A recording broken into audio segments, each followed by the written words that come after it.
You're listening to the Teaching Toolbox with Brittany and Ellie. Join them as they talk all things middle school.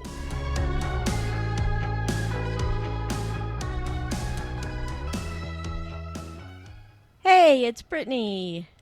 And hey there, it's Ellie. We're glad to have you back on the podcast, and we're here to talk about the best ways for middle school teachers to prepare for a substitute when they need to be out of the classroom. We'll share valuable insights on how to ensure that your students are engaged and focused even when you can't be there to teach them. From setting clear expectations to leaving detailed lesson plans, our discussion will cover all the key elements of effective substitute teacher preparation. Whether you're a seasoned educator or just starting out, you won't want to miss this episode. Tune in now to learn how to make the most of your time away from the classroom. Okay, I can't say that being out of the classroom was my favorite. I often got, I don't want to say nervous, but a little bit nervous when I had to be out, not knowing exactly how things were going to go. But one thing that I tried to do to make sure things could go as smoothly as possible was to have a sub binder prepared so that if I had to be out, all the good stuff that the sub would need to know would be at their fingertips. I did not always do this, though. There were lots of years where I scrambled at the last minute, writing up my plans the night before or early in the morning, and then driving everything to school and making sure everything was set up and ready to go. So if you're still in that boat, I would recommend starting with that sub binder and getting it done as early in the year as possible. And so, did you have a sub binder, Brittany? I was kind of in the same situation as you. Some years where I was really on top of it, I had a substitute binder, or if it was required by administration and they wanted to see it, I had a substitute binder. And then other years, I winged every absence and had to scramble at the last second and was writing sub plans at 4 a.m. while I was dying coughing. And yeah. Yeah, and that's one of those things that sometimes makes us not want to call out and take that sick day because we're like, oh my gosh, I don't have anything ready to go. What are they going to do? I can't write these plans. I don't have time. And then you just kind of suck it up and go into the classroom, even though you're not feeling that great. But for the sub binder, when I did finally start creating one, some of the things that I kept in there, the number one thing I kept in there was the document that my students also had that said what all of the routines in our classroom were. So the students got that at the beginning of the year, and then that went into the sub binder so that the sub knew these are our routines. This is how students check in for the day. This is when they're allowed to go to their lockers. This is what their schedule is for the day, that kind of thing. And then with a note saying students have this document too, so they know that this is their expectation. So that was a big thing. I had all my sections kind of tabbed so that they could easily find the seating charts for each class period. So period 1 would be a tab, period 2 would be a tab, etc. So we had the rosters and the seating charts and all of that kind of stuff. I kept the fire drill lockdown procedures, things like that. Yeah. So if there would happen to be one that day, they could flip to that. I included things like what fast finishers could do, that kind of thing. That we always had someplace in the classroom where there was fast finisher material, so I included that. Other kinds of things would you include in a substitute binder? I always had a list of students that they could rely on, and then students who might cause trouble. Right, yeah. So unfortunately. Yeah. And also like teachers that they could rely on if they had questions. And where their rooms were located. So like usually a map or something. Our discipline plan was usually in there as well, so that they could follow that if there was any discipline issues, although subs tend to have their own kind of discipline plan often. That's true. And then how did you feel about passwords? I would leave student passwords in case there was some computer work that had to be done. So if students had to go on to Study Island, we use Study Island. If they had to get in there and they had to do something and they couldn't remember their password, then there was a list of those so the sub could access that and could give them their passwords. Did not tend to leave teacher passwords for anything. We were not getting into my computer or getting on my computer for any reason, so I did not leave passwords for myself. How about you? Yeah, I agree with that. I did not like to leave teacher passwords. I never had a school that required that. Usually subs could access a guest portal on the computer and could get to some resources, but not usually my teaching tools. So the computer was of little use to them. They would do attendance on paper and have to work on the whiteboard and that sort of thing. So, yeah, it was a struggle for them. I know I did a year of substitute teaching and it was not fun. Yeah.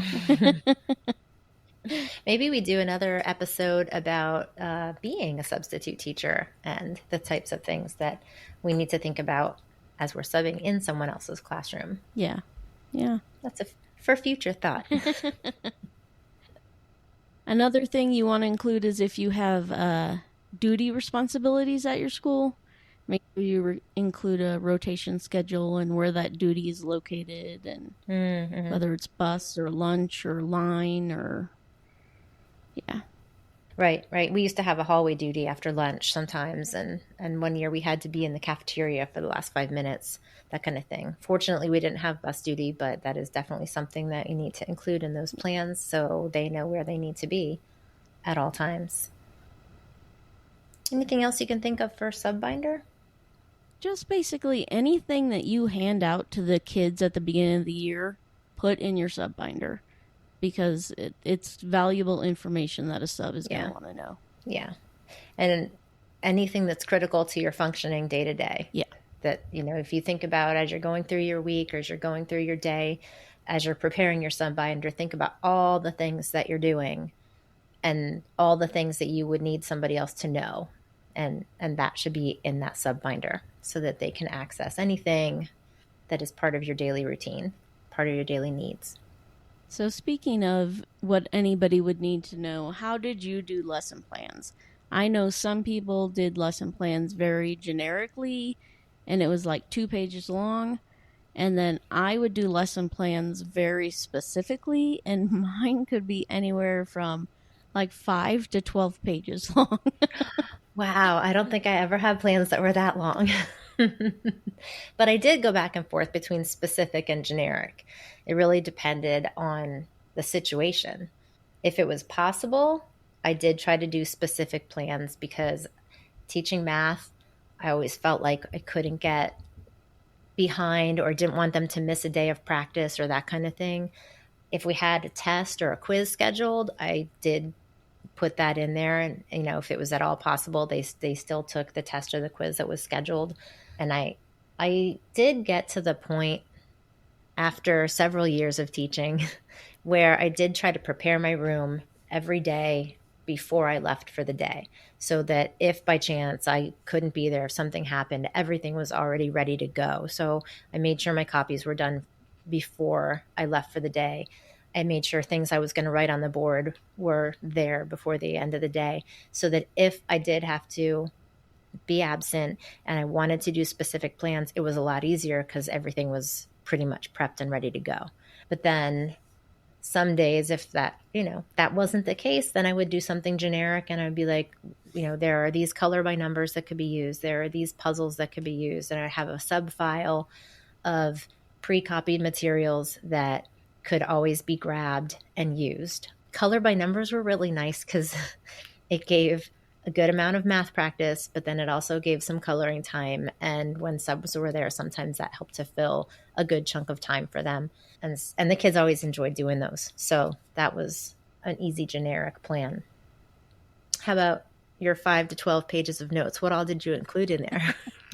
Well, we were often required to have a sub-tote, an emergency sub-tote. Okay. That they could just grab in an emergency, like if you were in a car accident on the way to work or something, they could just grab. And in it had some very generic basic plans about your day And then it had things like color by numbers or logic puzzles or writing prompts, those kind of things that could be done on any day and get a sub through the day.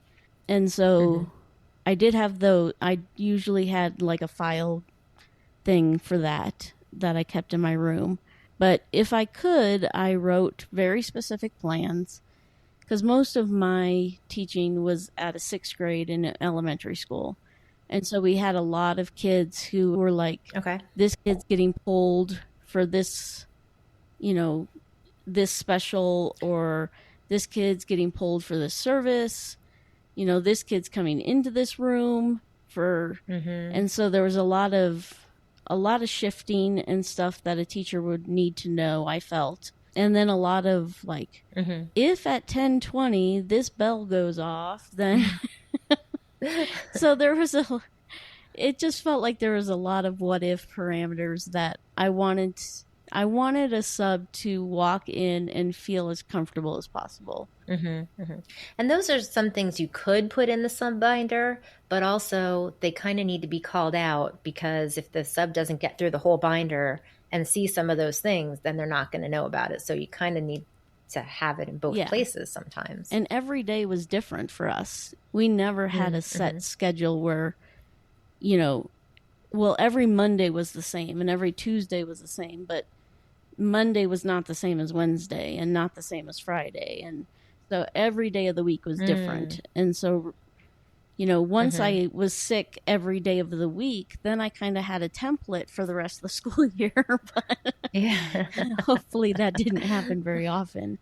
But in my my long lesson plans, I would try to be just very specific and just try to help out the sub as much as possible and try to make things as easy as possible. And, some substitutes read through it and found it very helpful, and some subs didn't want to be bothered with that much information and felt they had things under control by themselves. So I would also, if I knew I was going to be out, I would lay everything out on my table ahead of time, and then I would sticky note 1. Yeah. This is number 2. This is number 3. This is number 4. Oh, yeah, I would do that and too. And I would do it in order of how they were going to use it. Yeah.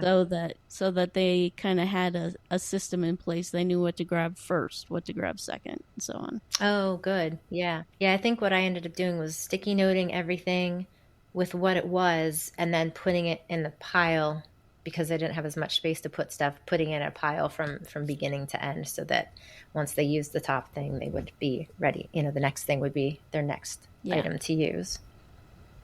Yeah. Yeah, I love the sticky notes. Teacher's best friend. All right. So you're out for the day or 2 days or 3 days or whatever. What happens when you come back after a sub being there?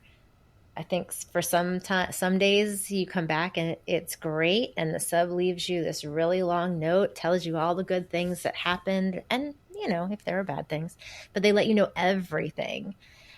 And then some subs leave no notes. Yes. And you don't know what happened, or they just kind of check mark what happened, or what was done in the lesson plans that they did it, but you don't really know for sure what happened.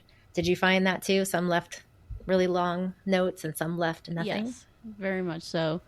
And some were very detailed, and some were just done, completed, got to page 12, and it was okay. Yeah.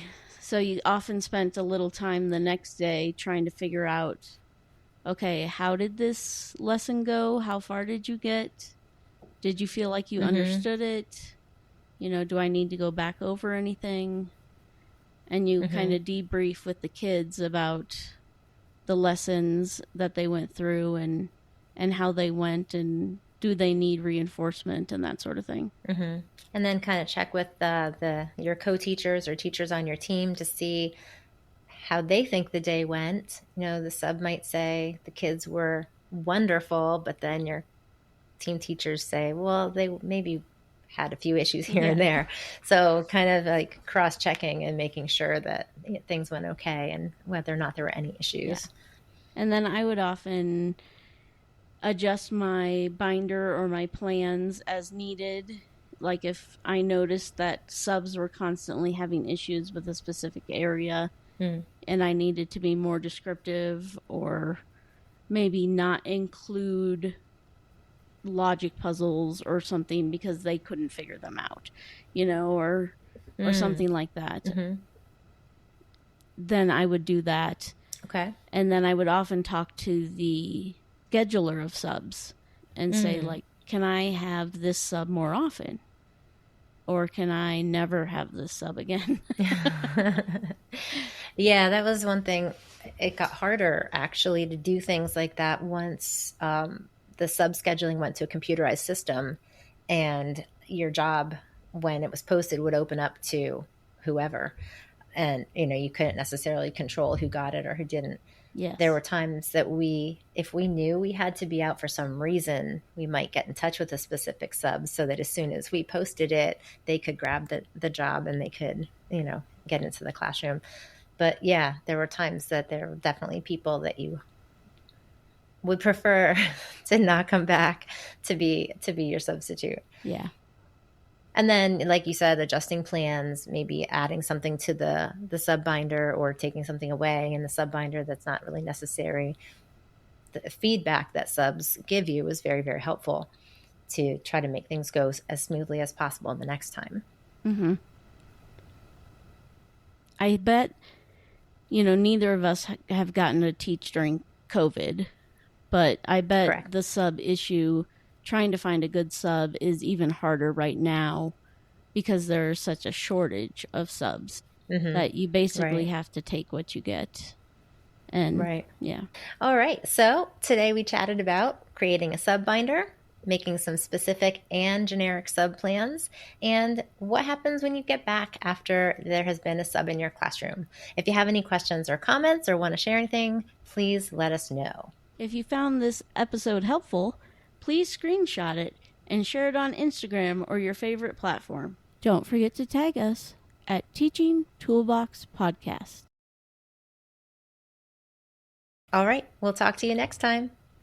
Bye. You just listened to the Teaching Toolbox. Follow them on your favorite platform for more episodes and share it with a friend.